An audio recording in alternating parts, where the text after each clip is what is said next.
And look at Randy Orton slithering. Oh, watch out, watch out, watch out, watch out! KO! Here's the cover.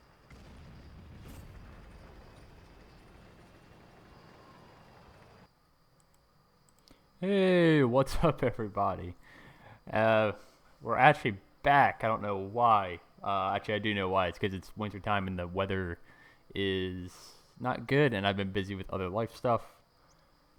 So, been jumping on tanks every once in a while, and occasionally recording games just out of pure because I still have the capture card, essentially.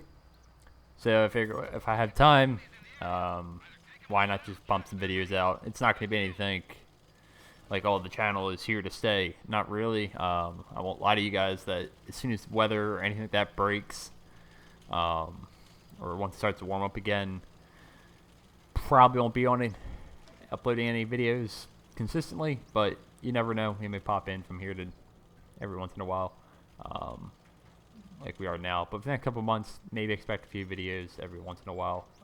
I probably have a few to post this weekend, and it would just be mostly gameplay, nothing informative, saying like, hey, this is the new update, blah blah blah. Those type of videos saying like, hey, this is what's going on in the game currently and what they expect in the future. Not so much. It's going to be more just back to where the channel started, which is just me talking about the gameplay. And honestly, I don't even know much about how tanks have changed because I just haven't kept up with it because I haven't played consistently for 6 months until a few weeks ago. So, but this was actually a very recent game in the 4202 British Tier 10 Medium, which has always been a staple in my garage since they brought it back to Tier 10. Just like the Action 10. I was actually looking at some old replays of, I think, the Action X, and then maybe kind of want to jump in these again, and had good results in both. Had better results in the 42-2, by a couple thousand damage, but still solid results in the Action 10, and just made me think that these things are really solid, even now. And right now we're in a platoon with Jokers, and you can kind of tell that he's in 268, by the way, right behind me. And at this point, this flank is pretty much fallen. This is definitely the flank I'd like to go to in the 42-2, because that's where mediums usually go on steps. But our team really hasn't committed that way. So instead of pushing up and dealing with that horde of tanks that looks like it's coming our way, I'm going to back off. I think I even told Jokers that at this point I'm going to kind of back off to this ridgeline over here and hopefully get shots from a distance. And also had the ability to flex to my right if that starts to go south, which we've already lost 2 tanks, but luckily for us in this game there's no RD, so I can actually use this position very well. Shocker. And just kind of provide overwatch and a different avenue of fire as 4 of our team, including Jokers, sit up on that ridge to the left. We try to keep the enemy team split in their attention, I guess. So we try to dump a shot in the E4. He's actually be kind of keep important to know where he's at, because he's not going to move at all this game, but it doesn't really matter for him that you're going to have a really good game. As we dump a shot into the T-54 lightweight going across, bombing it, and he runs into a rock. Must be from the school of petty driving. Sorry, petty, had to throw it in there. And we dump another shot into him, bringing us up to just over 2k damage. And right now they're getting way overconfident as he gets slapped by one of our Yagurus, the Chinese TD, and take him out of the game. And perfect position right here, honestly, where we need to be at.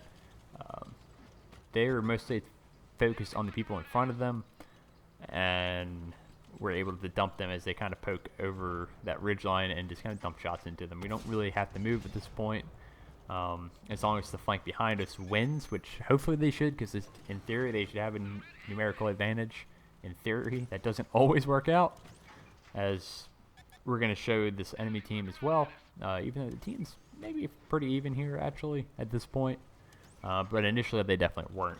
So, and this is what we want to see. Jaeger just lumbering over, trying to get a shot, and we're able to dump one shot into him, then a second, and then he should get taken out here shortly as we dump I think third one into him actually. We sure do. And our Jaeger finishes him off as well. And now we switch our attention to the 277, who's been pushing his advantage. We do get hit by something to our right. Not really sure, so we dive down a little bit lower. Now that we know they're kind of being focused across the field as well.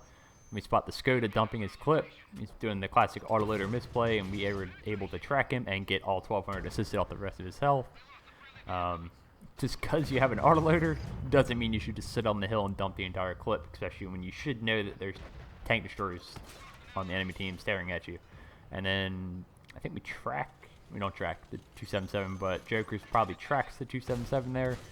And Chakra T1 LT is YOLOing. Oh, that never happens. And now their team is just gone full, I don't even know, bot mode, possibly? Is the 262, he just totally forgets that there's a 268 right there, I guess.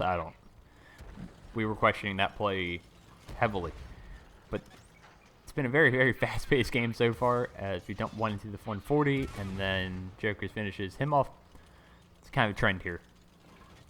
We shoot the Russian medium once, and then they say hello to my Russian boomstick in the back. So, very fun engagement there. Able to rack up 6k damage pretty quickly. Some non-stop shots, making most of them count. That's what you want to do in the mediums, is just dump out that DPM. Unfortunately, didn't use any Hesh rounds during that, which would have even upped our damage total more probably. But in a situation like that, I'm just trying to do as much damage, consistent damage as possible, because if I don't pen the Hesh rounds there, it could honestly cost our team the game. Granted, you could also say you could just pen them, but that's also easier said than done, especially at range like that. They could just go off course, hit tracks. And I like the Skoda, definitely could pen him with Hesh. Easy. But with APCR, we're able to get around a 400 damage roll and track him in place. Versus if you track the Skoda with the Hesh, probably only going to do about 100, maybe 180 damage. Because it's not going to pen if you just track him, obviously. But you will track him probably more consistently. Because you don't even have to most likely hit the drive wheel to track him. Unlike the APCR where we did. But he was sitting completely still, so we had no problem. And now it's turned into a 3v3. We dump one into 263 as he's looking at, I think, Joker's there. We try to get a little greedy here, try to dump another one in. But unfortunately, I think he has repaired and moved on. So at this point, there's the E4 again. Hasn't moved an inch the entire game, which is fine. I mean, we didn't either, minus the initial push to the left. We sat in that one little hill and just racked up damage. But at this point, rather than having me and Joker's push right down the middle, doesn't really make sense for us to come from the same direction, especially if I'm in a medium that can relocate very easily. Yeah, and I have 1,400 hit points. Could take a hit from the E4, but I can't take a hit from the E4 and the medium or the 263. So rather than just funneling ourselves into the pit right there, through the middle of steps, I'm going to flank around. I'm pretty confident that the E4 and the 263 are going to stay in place. So even I ran across, as we take out the E4, very predictable positioning from him. Kind of knew he was going to be right there. Obviously, he's been the entire game. Even I ran into the other 4202 on the enemy team. I feel pretty confident in myself to win that engagement in any scenario. And if I don't, that's my bad. That's totally on me. But I just have that confidence that I will win that fight regardless. So at this point, I think Joker spots up the 4202. We dump one into him as he's pulling back, and then we should be able to finish him off with the second because he's not really paying attention to me. And we do, and now this game's technically should be in the bag as long as you don't do anything crazy.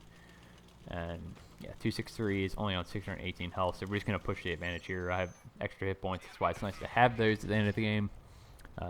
Just to play a little more aggressively like this, so I don't have to worry about dying. Yeah, as we just push right in on 263, dump one in. He puts one into us, but that's okay because then he's going to get shut down by my Russian boomstick friend, and finish that game off with about 7,600 damage, 1,200 assisted on the Skoda, and yeah, just a fun game, honestly. I wish every game was kind of more paced like this, where it's more slow and methodical. It's not really the norm. nowadays at all. It's very, very fast paced because all the wonderful speed equipment. Not a fan, but you know, it's whatever.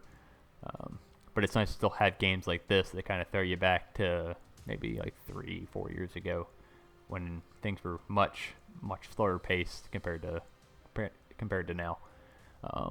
So yeah, ace tanker, 3 kills, 7600 damage, and 1200 assisted.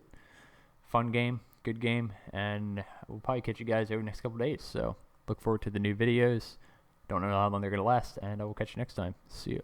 Peace.